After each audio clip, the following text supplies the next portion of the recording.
mukhang mahal ng mga bilihin, no? Pagod na ba kayong kumayod o feeling mo pa lugi ang negosyo? Nako, huwag kayong mag-alala mga mamsi at papsi. Ipapakilala ko kayo sa mga negosyanteng naghirap pero nagtagumpay. Ang small but mighty sili, susi sa tagumpay na negosyong very, very spicy. Meron kaming 3 days na kinita na 40 plus thousand. 3 days lang yun. Yun yung pinaka-big order namin na corpo event. Tama na ang pagmukmok. For the sawi ang person, ang bitter magiging sweet. Tikman ang cheesecake na viral online. Nag-boom po siya sa TikTok. Ang dami pong biglang mga orders. Bet mo bang kiligin pero wala kang jowa? Tikman ang asim ng suka na may kasamang tamis, anghang at kakaibang love story. Lahat na yan sa Pera Paraan. Nako, dito sa programang ito, talagang hindi pwedeng wala akong challenge, ano? Talagang kailangan meron lagi tayong pagsubok na pagdadaanan. Hindi ko naman nauunawaan, di ba? Pero ngayon, magdadamay na tayo dito. Damay-damay na. Ang challenge natin, ito, madali lang. Kailangan lang nilang makain ng sili na ito. At kapag nagawa nila yan in 10 seconds, meron silang 500 pesos! Kuya, gusto mo ba ng dagdag na kita? Bibigyan kita ng 500 pesos. Sa isang kondisyon. Eto, kailangan mong kainin ng isa sa mga siling ito. Kaya, kuya? Kaya. Okay, kuya. Pili ka na ng sili. Pili ka na. Tapos, teka lang, bibilangan ka namin. Tan, tan, tan, tan, tan, tan. Yan! Ayoko tignan. Kuya lang. Dahil yan, kuya, sa katapang ipinakita mo. Ito ang 500 pesos. Ito si Manong. Kuya, kumakain kayo ng sili? Mahilig ka? Okay, so pipili ka dito kung anong sili gusto mo. Isa lang naman. Okay, ready? Ay, kuha na si kuya. Game. Yan. 10 seconds. 1, 2, 3, 4, 5, 6, 7, 8. Wala na. Hindi pa ako nakatapos. Tapos na rin. Kuya, 500 pesos! Thank you! Okay, sige, simulan na natin. Meron tayong third challenger, kuya. Pili ka na ng sili. Isa lang, ma'am. Isa lang. O, di naman yung lahat. Go! Dan, dan, sa 1, 2, 3, 4, 5, 6, 7, 8. Saan na? Naka-10 na? Ano? Okay na? Open your mouth. Wala na, buto na lang nakita ko. Okay, sir, dahil dyan, meron kang 500 pesos! Susunod sa Pera Paraan. You're so silly. Sana oil. Kumikita ng malaki sa chili oil. Abangan, mamaya. Mapapangiwi ka talaga sa paboritong sausawan ng lahat.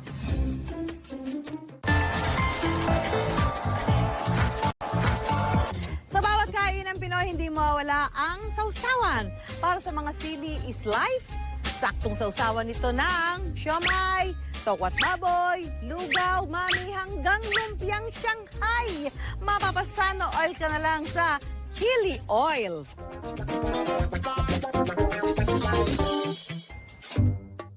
May nakilala tayo mga mamsi at papsi, ang chili oil. Di lang niya ginawang katerno sa ulam. Ito rin na naging kapartner niya sa kitang Oil Right.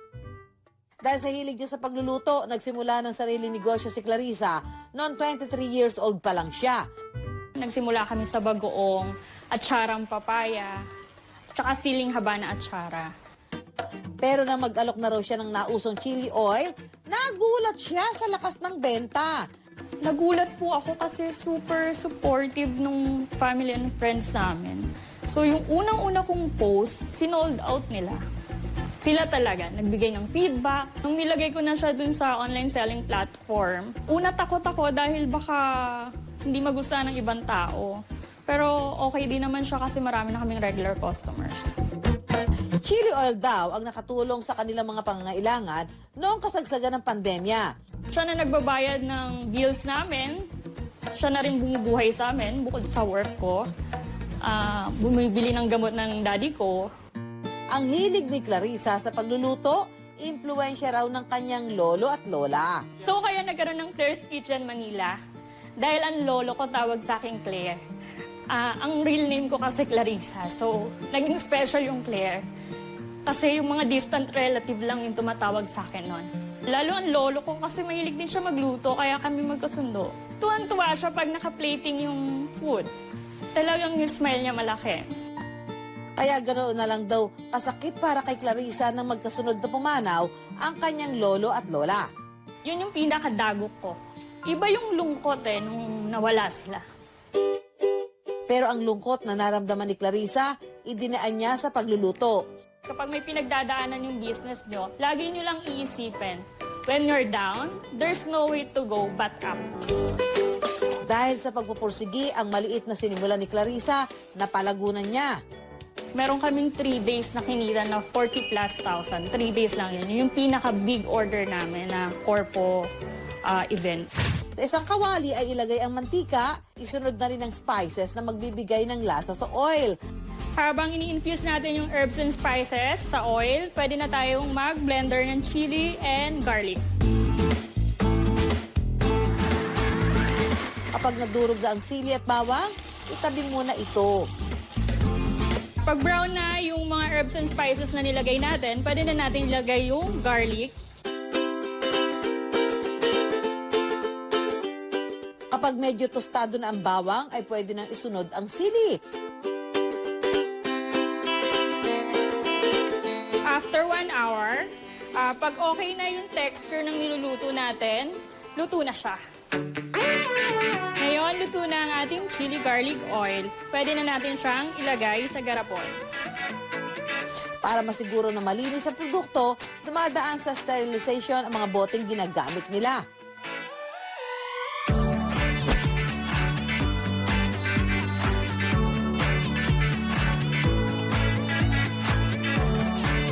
Ito na ang ating chili garlic oil. Sa ngayon, todo raw si Clarissa sa pagpapalago ng kanyang negosyo. Ang napundar namin halos lahat sa negosyo, katulad nitong food processor namin. Number 1 yan. Tapos halos lahat ng ginagamit namin dito sa kitchen na para sa negosyo, negosyo namin siya nakuha. Susunod sa Pera Paraan. Gusto mo bang magsimula ng negosyo pero bata ka pa lang? Ito na ang hinihintay mong sign.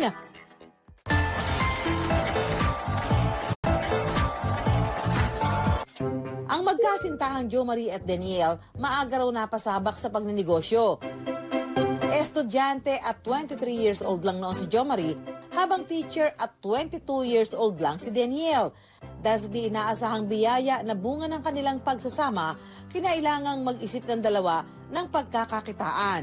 Magkakapamilya kami, nawalan ako ng trabaho, no? Siya nag-stop, tapos eventually nag-stop siya, no? So, the main goal was to provide for the family. Kung ano yung pangkakain namin, pangtutustos namin sa magiging anak namin, kung paano kami mag-function as a whole, no? So, yun lang yung main purpose and main goal. Risky siya kasi pandemic nga. Tapos, meron kaming binubunong dahil magkaka-baby nga kami. So, mas mabigat sa amin yung pressures. Ang naisip nilang ibenta, isang uri ng inihaw na manok, ang peri-peri chicken. Sinimulan daw nila ito sa bahay hanggang noong 2020, nakabili sila ng food truck. The idea ng Tolits Peri Peri is really because of Jom, no? Siya talaga yung utak at puso ni Tolits. Kasi siya yung nag-curate ng lahat ng meals namin. Lahat yun ay recipe niya. Nag-umpisa kami sa hirap. Maulan, init, baha, lahat pinagdaanan. Pero ang food truck noon may physical store na ngayon. Mainit ang pag-level up. Pero ano nga ba ang naging star ng kanilang menu? Naku mga mamshi, ihanda na ang tubig na maraming yelo dahil ang bestseller daw nila, extra hot na peri-peri chicken. Hi mga kapuso, tuturuan ko po kayo kung paano magluto ng aming bestseller na peri-peri chicken. Para sa brine o yung pagbababara ng manok, paghalu-haluin sa isang pan ang tubig, asin, sibuyas, lemon, asukal, at daw ng laurel. Pag nakita nyo nang na-dissolve na yung salt, hayaan nyo lang siyang lumamig at pwede na natin siyang ilagay sa manok natin. Hayaang nakababad ang manok sa brine mixture ng 12 to 24 hours para manuot ang mga pampalasa. Ito na yung manok natin after 12 hours. Ngayon, i-drain lang natin yung water. Gamit ang tinidor, tusok-tusukin ang laman ng manok para dito manuot ang special sauce na ilalagay sa manok. Pagkatapos ay papausukan ito ng 20 minuto. Papahiran na rin ito ng peri-peri sauce o yung sauce na gawa sa sili at iba pang pampalasa. At isasalang ulit sa ihawan sa loob ng 1.5 oras.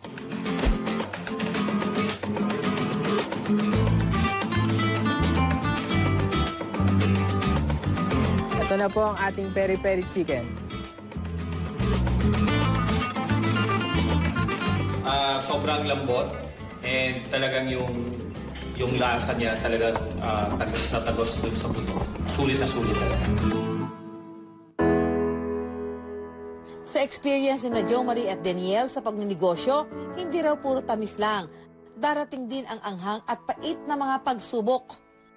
Yung mga araw, sir, na matumal, ganyan. Yun kasi yung mga bagay na pwede nating sabihin na hindi natin makokontrol. Pero pwede natin siyang kontrolin.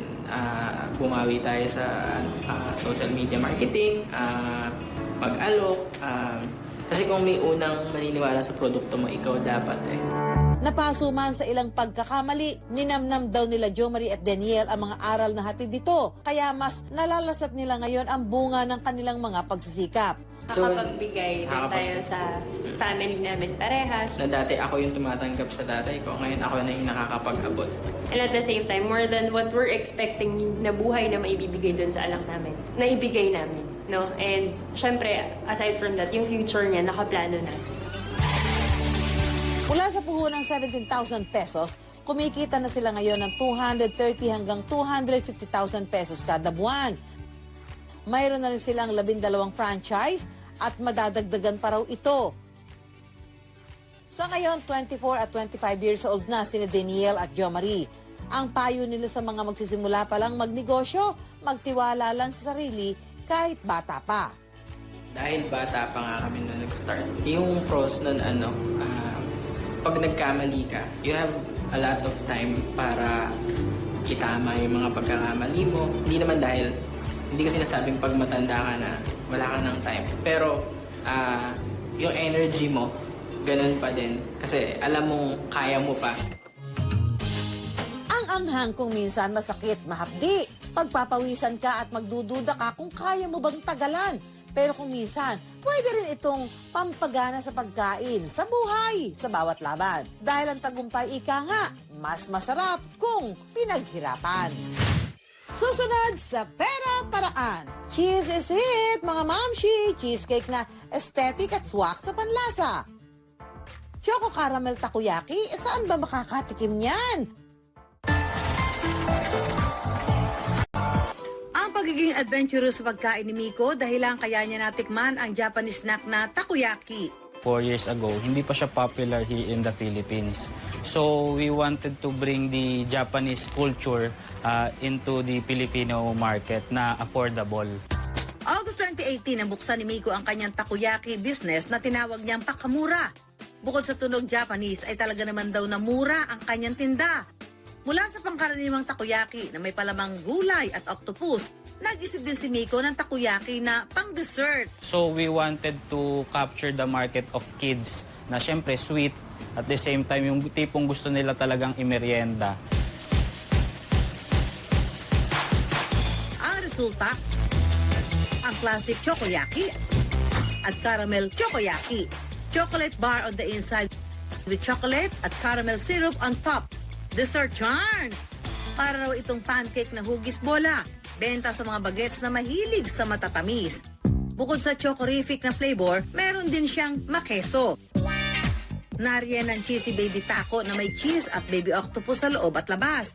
Ang chili cheesy baby taco na may cheese at sipa ng homemade chili garlic. At ang cheese bomb na mas cheesy pa sa jowa nyo, mga mamshi. Nilalagyan nito ng mozzarella cheese sa loob at pinapatungan ng mozzarella at quick melt cheese. Saka ito torch para ma-achieve ang sarap ng melted cheese. For the finale, lalagyan pa ng cheese sauce at Ainori seaweed flakes. Sagana-sagana naman sa cheese. Ayaw bumitaw ang mozzarella cheese. Masarap. Sa mga cheese lovers, magugustuhan niyo po itong cheese bomb kasi lasang-lasa talaga yung kanyang cheese. May customer kami na satisfied sa cheese bomb na to the point na inulam pa niya sa kanin. Yung feeling po ng nai-stretch yung cheese bomb, yun po talaga yung nagpapasatisfy dun sa customer experience namin. Pero hindi lang daw hilig niya sa pagluluto ang dahilan kung bakit pinasok ni Miko ang pagnenegosyo. Ang totoo, gusto raw kasi niyang mapauwi noon ang kanyang inang OFW sa Qatar. 1980s pa nang simula itong mag-abroad para magtrabaho sa iba't ibang salon sa Middle East. Yung mother ko hindi nakapagtapos ng elementary. So, na-achieve niya yung dreams niya. So, what more pa na ako na napatapos niya ng college. So, kailangan talagang mas masipag. Kung siya masipag, dapat mas masipag din po ako. Kaya pinagtiyagaan ni Miko na makabuo ng pwesto mula sa tagpi-tagping food cart noong 2018. Nagsimula siya sa puhunang 5,000 pesos, pero sa unang araw pa lang daw ng negosyo ay kumita agad siya ng 10,000 pesos. Bongga! Ngayong taon ay nakapagpatayo na siya ng sariling tindahan. Meron po kaming Cebu, Masbate, dito po sa Quezon City, Manila, Makati po. Nakapagpundar na rin siya ng kotse, nakapagpatayo ng bahay at ang pangarap na mapauwi ng Pilipinas ang kanyang ina, natupad na. Sa edad na 25 years old, kumikita na si Miko ng 50 to 80,000 pesos kada buwan sa isang store pa lang. From Cheese Bomb, cheesecake naman tayo ha. So cheesy ha. Isang ma'am siya ang nakilala namin gumagawa ng isang uri ng tisoy cheesecake. Ano naman kaya itong tisoy cheesecake na to? Isa si Clarice sa mga kakilala nating online shopping is life. Nang dahil sa katitingin niya raw noon sa mga pwedeng bilhin online, nakakita siya ng cheese molder na agad niyang inad to cart. Gamit ang cheese molder, sinubukan niyang gumawa at magbenta ng cheesecake. Dahil sa nakaeenganyong itsura nito, marami agad ang umorder at kumita siya ng 3,500 pesos. Pero pinili muna niyang itigil pansamantala ang sinimulang negosyo para mag-focus sa kanyang baby. Single mom kasi si Clarice at tanging mga pamilya, magulang at kapatid niya ang katuwang niya sa pagpapalaki ng anak. Siguro po, hindi ko po sasabihin mahirap kasi kasama ko po yung family ko sa pag-alaga sa baby ko. Hindi po nila ako iniwan. December 2021 nang simulang balikan niya ang pagnenegosyo. Tinawag niya itong bittersweet mula sa pangalan ng baby niyang si Brianna. At kahit naging mapait man daw ang nakaraan, positibo siyang magiging matamis pa rin ang buhay kasama ang kanyang anak. Mula sa inutang na 30,000 pesos na puhunan mula sa kanyang ate, gumawa si Clarice ng 50 boxes ng cheesecake. In demand na po, marami pong naghahanap, kulang po talaga sa pangpuhunan. At hanggang noong March, ipinost ni Clarice sa TikTok ang mga cheesecake niya. Nag-boom po siya sa TikTok. Ang dami pong biglang mga orders nun. Umabot pang araw ng 400 boxes of cheesecake ang naibenta niya sa isang araw. Isa raw dito ang best-selling cheesecake niya na tunog foreigner, ang Tisoy Cheesecake. Isasalang lang sa mixer ang all-purpose cream for 6 minutes. Sunod na ilalagay ang cream cheese at white sugar at isasalang naman ng 2 minuto. Tutunawin ng gelatin at ihahalo sa cream cheese. Saka naman pagsasamahin ng all-purpose cream at cream cheese at isasalang sa mixer ng 1 minuto. Ilalagay ang mixture sa cheese molder at hahayaang mabuo sa freezer sa loob ng 6 na oras.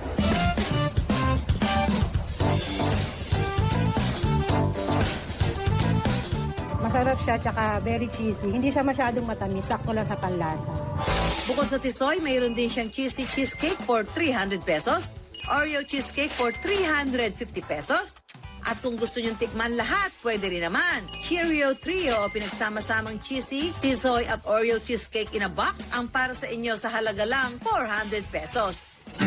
Kung dati ay nasisirain siya ng stocks dahil walang chiller at freezer, ngayon ay nakapagpundar na rin siya ng mga ito. May kasama pang electric mixer at tablet na ginagamit niya sa pagsagot sa mga nagtatanong online. Naalagaan ko po yung anak ko at the same time, nakakapag-provide po ako sa anak ko. Tapos nakakatulong din po ako dito sa bahay. Ang proud single mom at negosyanteng si Clarice, strong independent woman sa edad na 24 years old, kumikita na rin siya ng 80,000 to 100,000 pesos kada buwan. You go, girl! Lahat tayo may mga hugot sa buhay. Pero imbes na dibdibin, gawin natin itong inspirasyon tungo sa tagumpay. Susunod sa Pera Paraan. Mapapangiwi ka talaga sa paboritong sausawan ng lahat. Mga kapuso, 78 days na lang, Pasko na. Kung gusto nyo ng ideya para sa extra income o kakaibang regalo, tutok na. Okay, ito na ako mga kapuso. Ito, challenge na naman tayo, di ba? Ngayong araw naman, kailangan in 30 seconds, tama ba? 30 seconds, mahulaan ko kung anong klase ng suka. Sisiw lang yan sa akin, mga mamshi. O sige na, ito na. Titikman na natin ng suka na nasa harapan ko kung ano ito. Ang pakaasim eh. Ha? Ang chicharon. Sugar cane? Asim? Ano to? Sukang ano to? Yung sa Iligan City. Ano nga yan?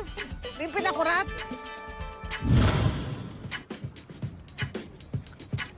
Tuba? Bongbong? Alat to. Sukang ano to? Sanyog? Bongbong? Tuba? Wala. Ano to, bongbong? Basta, ano to bo? Ano to? Sukang sasa? Sa 5 suka na pinahulaan sa atin, 3 yung nahulaan ko. Yung isa hindi ko mahulaan dahil hindi ko ginagamit. Okay mga kapuso, talaga naman pong mapapangiwi kayo sa asim ng mga sukang ito. Pero huwag ismulin dahil ang mga sukang ito hindi lang po pang Pinas, kundi pang international pa. All around the globe. Ika nga.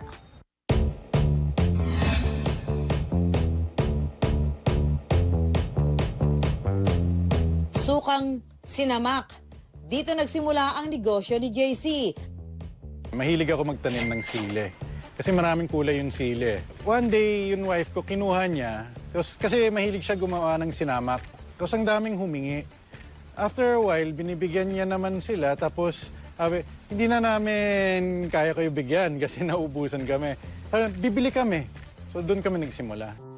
Ang dating hilig lang nilang sausawan, pwede palang pagkakitaan. Halos every meal, basta may fried, may inihaw, mga breakfast food. Pag tumatagal yan, mas sumasarap eh. Kakakasal lang namin, so kailangan namin ng extra income. So naghanap talaga siya ng mabebenta. Sinubukan namin ng benta online, mga kaibigan bumibili. So sinubukan namin mag-bazaar. So pumunta kami mga ibabang tiyangge, benta kami, medyo malakas. Nung time na yun, doon namin na-decide na, sige, seryosohin na natin. Ginawa namin, kumuha kami ng komisari at nag-apply na kami for FDA. Kung gusto nyo rin ng extra income, mga mamshi at papshi, ba't di subukan ang pagbebenta ng suka-amazing na suka? Ang mga kailangan, sibuyas, paminta, luya, siling labuyo, siling haba, bawang at asin. Ang gagawin lang mga mamshi, pag sumasamahin sa bote ang lahat ng mga sangkap. Saka lalagyan ng suka at aalugin ng bote. Kapag nahalo na ang mga sangkap, saka ito dagdagan ng suka hanggang sa mapuno. Ito na po ang Kasaluntok Sinamak. Naglaan ng 10,000 pisong puhunan si JC para masimulan ang kanilang suka business. Dumiskarte rin si JC at ang kanyang misis na si Ann para mas dumami pa ang kanilang mga customer. Pumunta kami sa mga open-air bazaars. After nun, medyo sumisikat na yung product. Nag-start na kami mag-mall. Nang tumaas na ang demand ng kanilang suka, ginawa na raw nilang full-time ang pagninegosyo. Pero malaki raw ang inilabas nilang pera para rito. Nung Pasko, nakaka 500 bottles na rin kami pag Pasko. Pag regular, baka 50, 100. So, maliit lang talaga. Ang problema, dahil sa tumataas na presyo ng mga bilihin, naging matumal ang kanilang kita. Pero hindi sumuko si JC. Hindi niya binitawan ang kanilang negosyo. Kasi product yan eh. Ang daming nagsabi na masarap. Muling naging patok ang kanilang suka. Ang dating nasa mga local bazaar at supermarket lang, umabot hanggang sa mga pang-international na suki. Sumasali lang kami sa mga trade shows. Doon kami nakakakilala ng mga exporters.